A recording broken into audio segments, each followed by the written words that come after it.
За одоо тэгээд яг үнэн байна удлаа нүгд энэ бүгдээрээ хахад нэг харах уу. За. ОБО 5777. Яалтчгүй ОБО бахна шүү дээ. Тэгээд хүмүүс бас машины дугаар шийдэхдээ сэр нь бас шийдэлдэг юм. Тийм үү тий. Тэгээд би бас танаа найзаас асууж ирсэн л та. Ер нь хөрлөө юм чихэр тийм анзаарахтай хүн бэ гэсэн. Гоо яг хоо тийм том юмнуудыг бол хизээч мартахгүй. Аахар шахаар юмнуудыг бол мартчихад идэв шиг үнэл юм байна та. Ер нь бол яг хөрлөө зэрэг хүн бол яг мартчих хэрэгтэй. Тэгжээч хүн бол яг дараагийн мэдээллийг авч явах хэрэгтэй доо. Мартна гэдэг бол физиологийн асуудал байдаг. Гэхдээ манай энэ бариацлын эмчнэр ч бол хүнийг 10 жил ч нэг 4-5 жил юм орж ирсэн хүнийг нэрээр нь дууддаг шүү дээ. Тий. Тэгэхдээ би бол тэгж чаддаг. Тэр хүний олон онцлогуул байдаг ч байна. Яг нөгөө нэг хүмүүсийн яриа цуу гэдэг бол бас хэцүү юмнууд байдаг л да. Одоо миний сонсдноос илүү бас та өөрөө бас сонсч ил байсан байх. Сонио эвлдээгүүр янз бүрээр л бичиж ил байсан байх. Тэ телевизээр ажгаар ч ихсэн янз бүрээр ярьдаг л байсан байх. Ер нь таны тухай хүмүүс одоо хэрхэн яаж юу гэж шогж их юм. За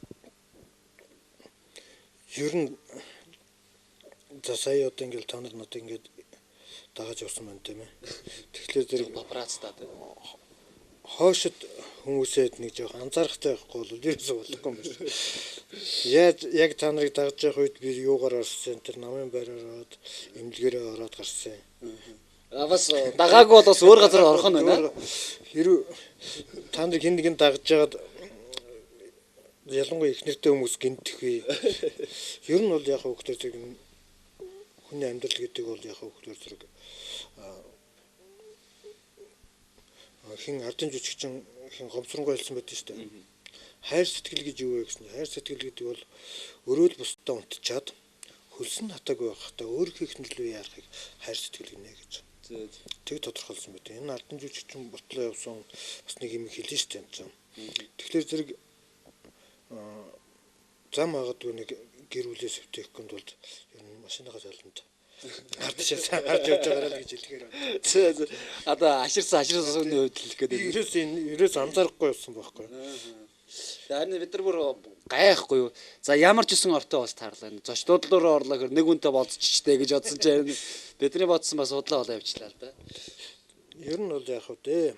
Хүний амьдрал болсон. Тэгээд янз янзын амьдралд юу ис тохиох уу тийм ээ. Тэгвэл хүн гэдэг бол өөрийн гэсэн гол шугамыг бол барьж амьдрах хэрэгтэй. Гол шугам биш үү? Хазаадгүй тийм. Тухайлбал яасан гэхлээр зэрэг өнөөдөр надыг залуу банд нарыг татчангаад гэж нэг үс хэцүүлэг нь ярьдаг юм байна лээ. Гомо гэж. Тий, сонсч байсан шүү нэрээ. Нэр авдггүй. Тэгээд тэр чинь ингээ гомо гэж яриад явж байт юм байна лээ. 3-4 их нэртэйгээ дандаа охтууд татчангаад гэдэг. За яг би өнөөдөр гудамжаар би залуу охтуудтай явж гэн хүүхдүүдтэй явж гэн. Тэгтээ одоо ингээд мэдээж хэрэг би гудамжинд одоо 60 гаруй мянгантай уулзсан байдаг монголчуудын ихэнх нь бол надыг бол Хөрлөө Батрын чигтэр мэднэ. Хэн нэгэн тань гараа өрөөд өнгөрөхдөдөд нөхөр нь хардах юм. Тийм ээ?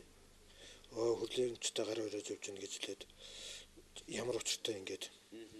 Тэгэхээр зэрэг би бол юу хэлэх вэ? Хүн болгоныг бол татчангаагаад секси гэж явна гэдэг бол байхгүй, тэр юм шиг бол хотлоо юм байхгүй. Монгол орнд ховс бариацлан шинжилгээний хөгжүүлэхийн тулд бид тэр энергийг аягүй их хадгалдаг. Тийм учраас бол бид тэр юуны садар самуун асуудлуудыг би бол тэгэхээр би үзэн яддаг. Радио телевизээр хүртэл энэ зөвхөн сурталчилгаа явахад бол би бол их уурладаг. Бухимддаг.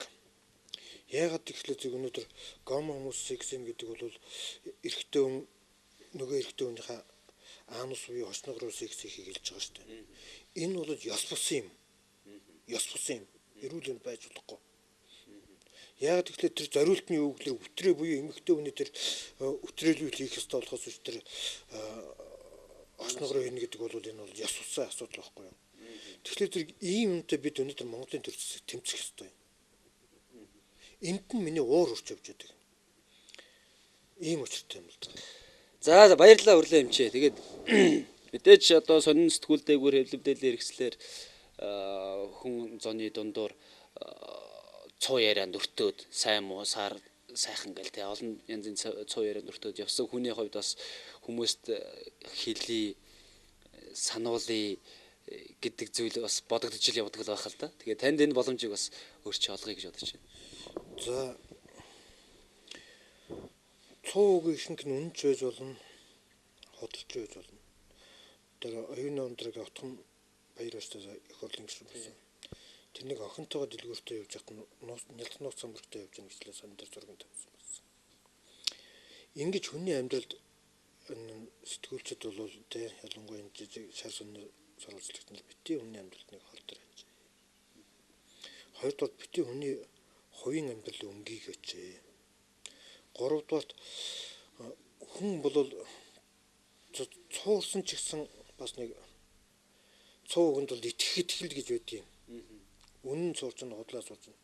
Энэ болгоныг өөрөө өөрсдийнхөө дүгнээчээ.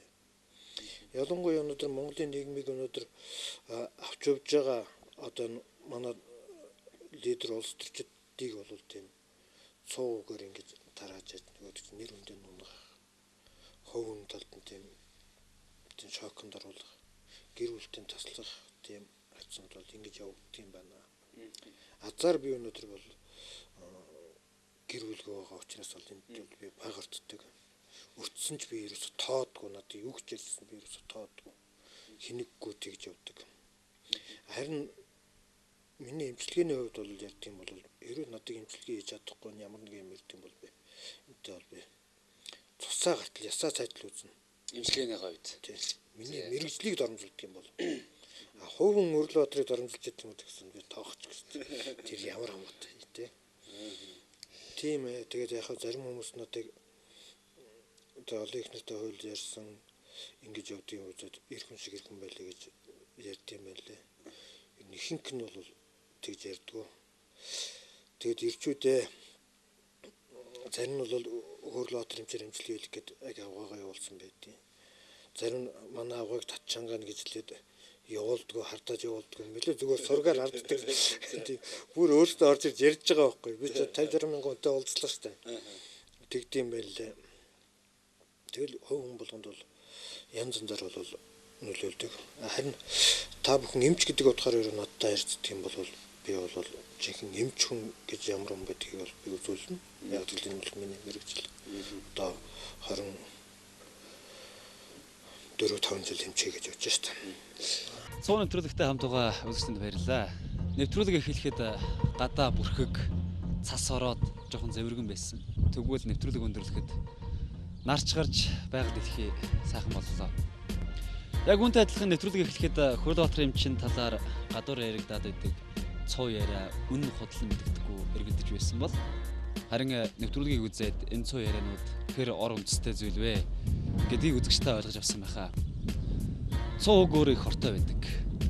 Мэдээж цоо үгээр хачирлагдаж амьдэрсэн тэр амьдрал бас гашуунтай, за зарим нь бас амттай л байдаг баг. Өрлөө Баатрын эмчийн хувьд нэгэн амьдралыг дуусгаа дахиад нэгэн шинэ амьдралыг эхлүүлэх гэж байгаа ийм ганц бие эр хүн байх нь.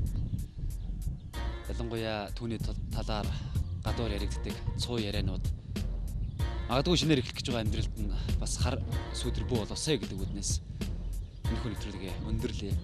Хардалт гэдэг энэ зүйл хар далд санаа гэдгийг үзэгчтэй надаар хэлэлтэйгөө сайн мэдэх байх. Бие бинийгээ хайрлаж, бие биендээ итгэж, хар далд санаагүйгээр, хардалтгүйгээр амьдарцгаая. Ингээд цоо нэвтрүүлгийн өнөөдрийн дугаар өндөрлөж байна. Харин дараагийн дугаараар цоо нэвтрүүлэгт хэн орох вэ гэдэг нь асуулт тавиараа үлдлээ.